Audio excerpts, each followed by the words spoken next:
ഇത് മൊത്തം നിലനിൽക്കുന്നത് ഈ ജബറൂത്തിയ ലോകത്താണ്.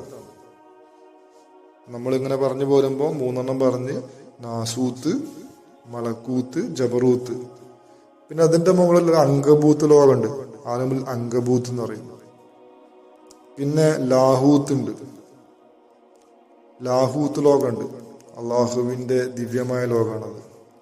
ലാഹൂത്തിന്റെ മേലത്ത് വഹദത്ത് ലോകമുണ്ട്, ആലമുൽ വഹദത്ത് എന്ന് പറയും. മക്കാമുൻ മഹ്മൂദ് എന്നുള്ള റസൂലുള്ളാഹി സ്വല്ലല്ലാഹു അലൈഹി വസല്ലമയുടെ മക്കാമിരിക്കുന്ന ലോകം അവിടെയാണ്. ഈസാ നബി അലൈഹി സ്വലാമിന്റെ കേന്ദ്രം അവിടെ തന്നെയാണ്. അതിന്റെ മുകളിൽ ഏറ്റവും മുകളിലായിട്ട് ആലമുൽ അഹദിയത്ത് ഉണ്ട്, അഹദിയത്തിന്റെ ലോകം.